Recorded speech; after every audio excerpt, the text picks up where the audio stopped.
Merci de votre écoute et de votre fidélité. Je vous le disais, il est avec nous en studio, en direct. Ce globetrotter qu'on connaît bien désormais. D'ailleurs, il était à Bâle en Suisse le week-end dernier pour l'Eurovision. Sébastien Lévy est avec nous. Bonjour Sébastien. Bonjour Elena, bonjour à tous. Ça s'est bien passé l'Eurovision, vous étiez content? Ça s'est bien passé, tout va bien. Tout va bien, une belle deuxième place, donc tout va bien. Eh bien, je suis ravie en tout cas d'être avec vous ce matin en studio. Alors, il y a beaucoup d'actualités. On va peut-être commencer par ce voyage de Donald Trump dans le Golfe, en Arabie Saoudite, aux Émirats. Un voyage qui a été très commenté. Alors, est-ce qu'on peut d'abord rappeler peut-être les principaux événements de cette tournée de Trump?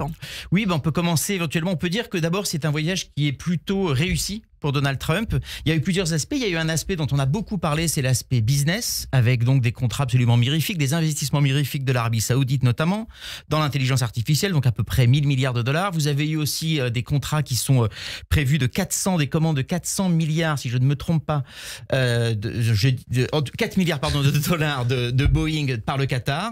Et puis également les Émirats Arabes Unis aussi qui ont promis des investissements. Ça c'était très important dans la diplomatie de Trump d'avoir des investissements, donc il a vraiment joué son rôle de VRP à merveille. L'autre aspect, c'est évidemment la diplomatie, avec quelque chose de très important qui est la rencontre avec le chef d'État syrien Al-Shara, qui a fait un petit peu jaser. Mais c'est vrai que ça montre que Trump, et c'est très important pour lui, qu'il est au centre du jeu, qu'il n'a pas de tabou. Alors on peut critiquer ou pas, mais c'est vrai qu'il fait bouger les lignes. Il a également annoncé la levée des sanctions contre la Syrie, là aussi contre notamment la vie des Israéliens, on pourrait y revenir plus tard. Ouais. Et puis il a réaffirmé sa volonté, avec le soutien de l'Arabie Saoudite et globalement des pays du Golfe, de parvenir à un accord sur l'Iran. Mais ce qui est important pour lui, c'est faire revenir les États-Unis dans le jeu sans tabou. Et ce qu'il faut dire, c'est que Donald Trump, finalement, a été assez flatté, puisqu'il a reçu en cadeau cet avion. En fait, Trump, ça lui fait plaisir, tout ça. Voilà, j'allais y venir. Et ça, c'est le troisième aspect, on peut dire, du succès de ce voyage. Et les pays du Golfe ont très bien compris la mentalité de Trump, avec notamment donc, ce cadeau d'un avion donc, qui vaut quand même 400 millions de dollars. Un avion américain. Un avion qui servira d'Air Force One, mais qui ensuite permettra à Trump de s'en servir quand il aura quitté la présidence. Donc on est quand même à la frontière de la corruption, voire je pense qu'on a quand même un peu passé la corruption. Donc il en est extrêmement content. Quand on lui a posé la question, il a quand même dit que seul quelqu'un de stupide refuserait un tel cadeau. Pour le coup, même les républicains commencent à s'en offusquer, donc ça va un petit peu loin. Et puis globalement, vous avez eu pendant tout ce séjour énormément de flatteries par les chefs d'État de la région. Et donc ça a été un voyage parfait. Vous n'avez pas eu de protestation contre sa visite comme vous pouvez avoir en Europe ou dans d'autres pays. Donc pour lui, c'est vraiment un voyage réussi. Diplomatie, business et une part d'ego, la flatterie, donc il était ravi. Alors ce qu'on a vu malheureusement aussi dans ce voyage, c'est qu'Israël a été complètement mis de côté, pas consulté, donc effectivement sur la Syrie, sur d'autres sujets, c'est aussi ce qu'on retient de ce voyage. Eh ben, il y a déjà une tendance qu'on voit depuis quelque temps, c'est-à-dire que ce soit sur l'accord sur les Houthis, la libération d'Enan Alexander, dont l'otage israélo-américain, dont évidemment il faut se réjouir, mais vous avez eu également cette fameuse rencontre avec Al-Shara cette semaine. Vous avez un accord sur le nucléaire civil saoudien qui avant sous Biden avait dit écoutez c'est lié à la normalisation avec Israël. Trump a décidé de découper les deux sujets. Et puis vous avez aujourd'hui un deal sur l'Iran qui est en train d'avancer. Sur tous ces sujets, les États-Unis disent écoutez, on n'a pas à consulter Israël. D'ailleurs, ils l'ont formalisé. Mike Huckabee, l'ambassadeur des États-Unis en Israël, l'a formalisé ainsi. Et on peut dire d'une certaine façon que America First, ça a des conséquences pour Israël, parce que si on dit America First, c'est Israël Second ou Israël Third, c'est-à-dire qu'Israël n'est pas dans le jeu. C'est pas contre Israël, mais c'est-à-dire les intérêts américains avant tout. Les intérêts américains, donc c'est ça qui compte. Et puis ensuite, si les alliés peuvent s'aligner avec les intérêts américains, tant mieux.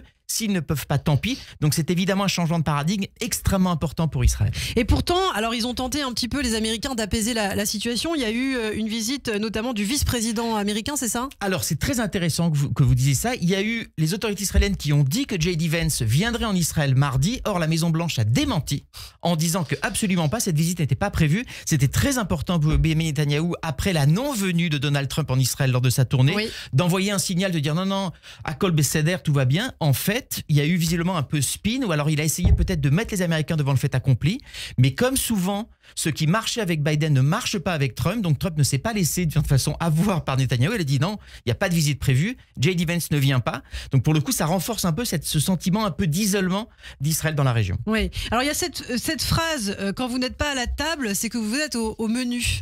Oui, ça c'est une phrase qui avait été dite par Anthony Blinken dans une conférence pour la sécurité à Munich, c'est en fait de dire que soit vous faites partie des négociations, vous êtes à la table, vous pouvez négocier, vous pouvez être là. Si vous n'y êtes pas, c'est que les gens finalement vont décider dans votre dos, ils vont prendre des décisions qui vont vous affecter, mais vous n'avez pas la main. C'est un petit peu indirectement ce qui est en train de se passer pour Israël, et c'est pour le coup une situation qui est extrêmement inconfortable parce qu'on est vraiment en train de parler de choses qui peuvent avoir des impacts extrêmement lourds pour Israël, que ce soit sa liberté d'action en Syrie, que ce soit même le nucléaire civil iranien. La prolifération nucléaire, c'est quelque chose qui inquiète énormément Israël, et évidemment l'accord sur le nucléaire iranien. Alors, relation compliquée avec Israël, mais surtout en fait avec Benyamin Netanyahou. C'est lui qui se retrouve finalement un petit peu perdant dans cette et en fait, et là pour le coup, il y a quand même une part de responsabilité directe de Benyamin Netanyahou qui, il faut savoir, donc a beaucoup joué, même par rapport à son opinion publique, de sa compétence stratégique. On peut se souvenir par exemple en 2019, lors d'une campagne électorale, il y avait un slogan qui disait Netanyahou Beliga Acheret, c'est-à-dire Netanyahou dans une autre ligue, et on le voyait à côté serrer la main de Modi, de Poutine et de Trump. Et je pense qu'il est en train un petit peu de perdre sa touche magique, son magic touch. Pourquoi ? Parce que sur la relation américaine, Netanyahou, de mon point de vue, a fait une énorme erreur, et ça date environ de 2012, 2014, voire 2015. C'est-à-dire qu'il a décidé de tourner le dos aux démocrates et de se dire « je m'allie aux républicains ». Il y a une alliance de valeurs avec les républicains. Il estime que droite conservatrice israélienne et droite conservatrice américaine peuvent aller de pair. C'est aussi la raison pour laquelle Netanyahou a un petit peu tourné le dos aux démocrates, dont on le sait, vote à 75%, 80% pour les démocrates. Et donc, il a fait un choix qui date de l'accord sur le nucléaire iranien. À l'époque, il s'est passé quelque chose de sans précédent dans la diplomatie israélo-américaine. Vous avez eu Obama qui était en train de négocier l'accord sur le nucléaire iranien. Netanyahou était très contre. Et donc, il s'est fait inviter par le Congrès républicain. Il est allé parler au Congrès républicain sans en parler à la Maison-Blanche. Et en fait, il a mobilisé tout le camp républicain contre l'accord d'Obama. Et ça, c'est une mauvaise manière qui a été faite non seulement à Obama, mais aux démocrates qui, depuis, ne veulent plus trop entendre parler de Benyamin Netanyahou. Et qu'est-ce qui se passe aujourd'hui ? C'est que Netanyahou, en plus, n'a pas arrêté de dire que Trump était le meilleur ami qu'Israël n'ait jamais eu à la Maison-Blanche. On l'a souvent entendu, oui. On l'a souvent entendu.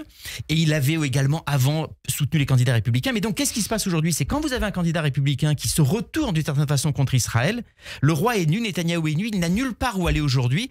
Tout le temps, Netanyahou et d'autres premiers ministres israéliens ont toujours joué un parti contre l'autre. Lorsqu'un parti se comportait mal avec Israël, de leur point de vue, ils allaient vers l'autre parti. C'est la raison pour laquelle l'alliance bipartisane, le soutien bipartisan à Israël, c'est un atout stratégique pour Israël, parce que justement, vous pouvez jouer un parti contre l'autre. Aujourd'hui, le soutien n'est plus bipartisan, il est surtout du parti républicain. En tout cas, du gouvernement israélien, pas d'Israël, puisque le parti démocrate reste pro-israélien et anti-Netanyahou. Et donc, aujourd'hui, Netanyahou ne sait plus vers qui se tourner. Le parti républicain, qui certes est traditionnellement très pro-droite israélienne et pro-israélien, n'ose pas aller contre les desiderata de Trump et n'ose pas s'élever contre Trump. Donc, Netanyahou ne peut pas aller vers les démocrates, ne peut pas aller vers l'autre aile du parti républicain. Et donc, le problème, c'est que Netanyahou soit isolé, c'est pas très grave. Le problème, c'est que l'État d'Israël aujourd'hui est isolé donc à Washington et n'a pas de moyen de contrer ce qui est en train d'être fait par l'administration Trump. Et va être confronté à des défis majeurs comme l'Iran. Du coup, Israël n'aura plus sa force de frappe sur ce dossier notamment. En tout cas, il ne peut plus aujourd'hui manœuvrer l'administration américaine, de dire attention, vous allez trop loin, attention, on veut justement un seat at the table, un siège à la table pour être capable de négocier. Trump a clairement dit c'est America First, donc je ferai comme je l'entends. Et aujourd'hui, il n'y a pas aujourd'hui de moyens pour le gouvernement israélien de contrer cette tendance. Et donc oui, c'est assez inquiétant. Alors on va revenir aussi avec vous, Sébastien, sur les dernières déclarations de Donald Trump. Chaque semaine, il y a des choses à dire entre l'intelligence artificielle. Alors là, il s'en est pris visiblement à deux stars, deux personnalités, Bruce Springsteen et Taylor Swift. Il a qualifié notamment Bruce Springsteen de pruneau desséché qui devrait se la fermer, je cite. Exact. Alors, c'est pas évident de commenter ça parce que je ne sais pas ce qui a provoqué l'ire de Donald Trump pour en venir à quelque chose comme ça. Mais on sait qu'il a ses têtes de turc. On sait que Taylor Swift et surtout Bruce Springsteen sont extrêmement engagés auprès du Parti démocrate. Vraiment, Springsteen a toujours soutenu très très fortement les démocrates. Ce qui est étonnant, c'est qu'il est fait quand il était en voyage avec sans doute d'autres choses à régler, mais il a sans doute eu quelque chose qui l'a mis de mauvaise humeur et donc il a envoyé ce tweet. Ce que je vois, il n'a pas de talent, il est odieux, c'est un obstiné, un connard qui a soutenu avec ferveur Joe Biden, l'escroc. Voilà, parce que est-ce qu'on peut être attaqué pour ses propos aux États-Unis ? Non, vous avez donc la loi. Il y a pas de. Non, vous n'avez pas du tout la même chose. Vous avez vraiment la liberté d'expression totale et encore moins un président. Donc il a une liberté. Vous avez aussi, il se fait insulter également. Donc non, il n'y a pas de suite judiciaire à ça. On sait que sa base, elle aime ce genre de choses. C'est aussi pour ça qu'il le fait. Et ils attendent ça de leur président. Eh bien, merci beaucoup, Sébastien Lévy. Merci d'avoir été avec nous ce matin sur Radio J. On a fait le point, on a fait le tour de l'actu aux États-Unis, les dernières déclarations de Trump. On vous retrouve lundi prochain. Vous serez où? Vous serez à New York? Je serai à New York en famille. Ah bah tant mieux. Voilà, enfin un peu de repos pour vous, Sébastien. Merci beaucoup. Merci. Vous restez avec nous, les amis. Dans quelques instants, le journal avec Nina Alouche. Et juste après, vos rendez-vous habituels, le Dvar Torah du rabbin Mevorach Zerbib notamment.